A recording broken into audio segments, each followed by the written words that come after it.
Foreman, ready na ba kayo? Foreman, ready na? Ayan boss, yakit na yan. 3!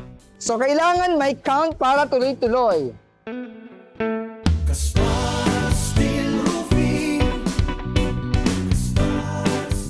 Nandito tayo ngayon sa area na kung saan dito nilalagay yung ating mga metal roofing na hinakot. Pero paano nga ba natin iaakyat yung 41 metal roofing corrugated na may taas na 3-story building? Kailangan yung ating metal roofing ay nakaroll para pag inakyat yung ating metal roofing, maiiwasan yung bali ng ating metal roofing, maiiwasan din yung dent. So, Foreman, paano natin iaakyat? Unang-una, syempre, kailangan natin ng taong mag-a-attack sa taas. Mga 18 katao mag-a-attack sa taas. Kasi nakita ko kanina, parang nakabilog yun. Bakit kailangan nakabilog ang ating metal roofing?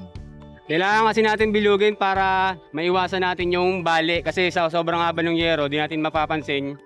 Yung ibang nag-a-attack, minsan hindi sabay-sabay, may nauuna, may nahuli, gano'n. Kaya pag hindi natin binilog yun, maaaring mabali yung yero. The more na nakabilog yung yero natin, mas matigas, mas matibay. Mas matibay siya. Pero bago natin iakyat, kailangan meron tayong banting or tulay ng ating metal roofing na kung saan ito yung mag-guide sa kanila papunta sa taas. So mapapansin mo, meron niyang mga banting na may 10 banting or guide ng ating metal roofing. Gamit yung cable wire para hindi siya numinipis habang inaakyat yung ating roofing. Kakabit natin yung ating cable wire dapat sa existing metal roofing na nakatextro yung ating buttons doon sa C-par lines. Nilalagay po namin yung tali sa ilalim mo. Okay. Pagkatapos po namin itali, i-check ko po kung ayos ba yung pagkatali ng iba. Okay. Bago yung iba, kung maluwag man yung iba, nilalagyan namin siya ng hamantay. Bibilogin natin yung ating metal roofing corrugated bago natin siya iakyat para maiwasan mabali or magkaroon tayo ng dent. So, gamit yung lubid, kailangan nakatali siya. Bukod dun sa lubid na panghila papunta sa taas, kailangan meron din siyang mga separate na lubid na itatali natin para buo yung pagka-curve ng ating roofing or buo yung pagkabilog ng ating corrugated metal roofing. Binibilog po natin siya para madali po siya mapingot. Okay, so ibig sabihin, parang hindi siya kumalas pag inaakyat. So, yun yung purpose nun. So, yun, ito, pakita mo sila ito tali. So, yung binubuhat, tapos meron tayong tali na panghatak, at saka meron tayo rin separate na tali. Ito yung sinasabi ni Gian, na support na rin to para hindi kumalas yung ating yero pagdating doon sa kalagitnaan habang hinahatak. So, balanse pa rin siya. Ito yung ating panghatak na, ito yung lubid na panghatak natin. So, mahaba to hanggang sa taas to. Ngayon, pag nailagay na po natin yung mga lubid, lahat po ng mga tao nating helper, worker, ay ano po sila, pipila po dito sa side natin. Yan yung bagting.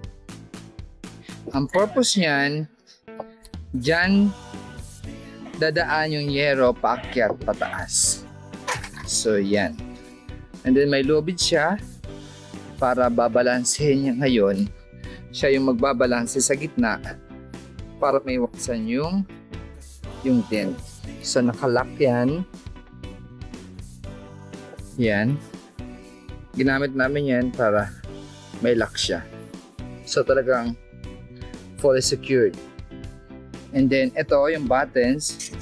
Ito yung gagamitin namin secondary frame.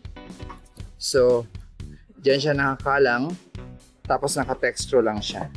Nakatextro siya every 10 meters.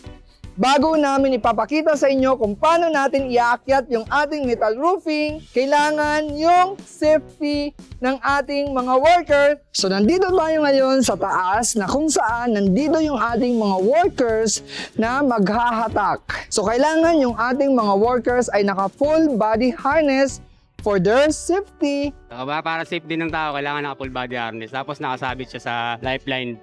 Okay, Para maiwasan natin yung aksidente. yung lubid na yan, yung nylon blue, yan yung magsisilbing lifeline ng ating mga workers. Diyan nakakalang yung kanilang full body harness. So every set yan, merong lifeline. So yun, sunod-sunod yan, kada set meron siyang lifeline. Sila ay naka-PPE, naka-safety shoes, at higit sa lahat ay full body harness at saka gloves. Kailangan naka-set up yung ating mga scaffolding. Siya yung magiging gabay ng ating mga workers o kaya'y tatayuan para hindi sila mahirapan maghatak. Pero make sure na yung ating mga scaffolding ay naka-bolt properly kasi maaaring tumihaya yung ating scaffolding. Ito yung mga purpose nito.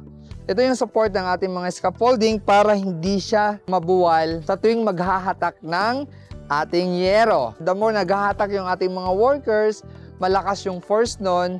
So, kailangan nakasecure yung mga scaffolding. Pag nag-install tayo ng scaffolding, kailangan nakabolt siya sa wall. Meron pa tayong bracing na tubo. Ito ay double purpose na rin. Aside from the support ng ating scaffolding, ay magiging guide na rin ng ating metal roofing papunta sa baba. Aside from bracing ng pipe, meron pa tayong cable dito. Kailangan yung ating scaffolding nakatungtong siya sa ating phenolic board. Kasi kung hindi siya nakapatong sa malapad na phenolic board, maaring yung yero ay mabutas or maaring yung yero natin ay madent, magkaroon ng dent at lulubog yung ating scaffolding. So, magiging unsafe na yung ating mga workers. Kaya nga, lagi natin isipin yung ating safety ng ating mga workers dahil safety is a way of life.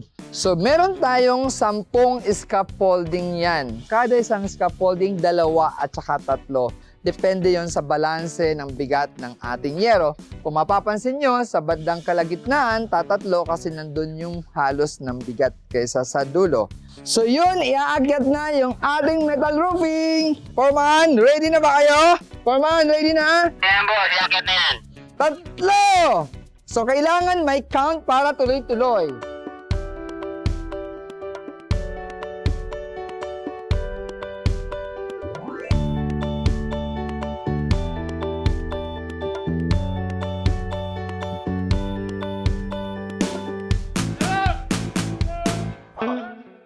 So yun, pagdating sa taas, 'di ba? Safe na yung ating mga workers at kahit sila ay hindi may ilang maghatak dahil may full body protection. So yun, alam nila na anytime kung ma-outbalance sila, hindi naman sila agad-agad babagsak sa baba dahil meron silang full body harness. Kaya tuloy-tuloy yung ating hatak. Meron silang confident na hindi sila mahuhulog kaya inihahatak nila. So yun, unti-unting ibababa yan, iro-roll. So, yun, bababa ka, kita ba? So, yan, dahan-dahan yan, balanse yan, hanggang sa makarating sa baba. So, perfect, wala tayong bali at walang dent. Pakaakyat sa taas, ibaba na natin. Saan na natin ilalagay yung yero? Ipoporma po muna natin dito. Yan, kagaya na nakikita nyo na yan. Palang siya. Kailangan, pagkaakyat, naka-against the slope of our metal roofing, para balanse yung ating bigat.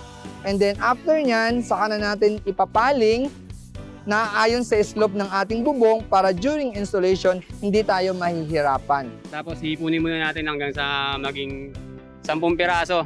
Pag naging 10 piraso na, iti-transfer natin sa kabila para hindi masyadong mabigat. Baka kasi bumigat yung yero natin bigla.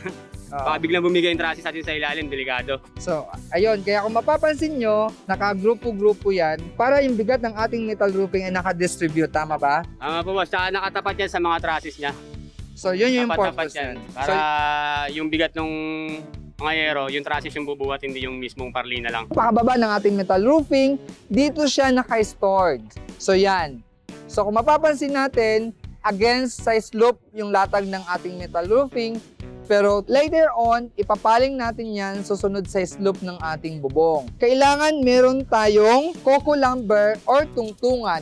So instead na palita yung ating gagamitin, mas pinaka-safe pa rin gamitin yung coco lumber kaysa mag-akyat tayo ng maraming paleta para yung bigat ng ating yero or yung ating metal roofing ay hindi siya nakadikit sa existing roofing para hindi tayo mahirapan magbuhat. At hindi lang yun, kailangan ito ay tinatali para support na rin kung may paparating na malakas na hangin or may paparating na bagyo. So kailangan nakasecure din yung ating mga materyales aside sa security ng ating mga tao, kailangan yung ating materials secure din. So that's the end for my video and I hope marami kayong natutunan all about roofing. Kung bago ka lang sa channel to, huwag mong kalimutan i-subscribe at i-click ang notification bell para updated kayo sa aming channel, ang Caspar Roofing Channel. Please visit www.casparroofing.ph or Caspar Steel Roofing Incorporated in our Facebook page. And remember, when it comes to your safety, there's no need to look anywhere but the best. Always find the right roofing contractor with a long track record in terms of good product, good price, and good service. Safety is a way of life. See you next time.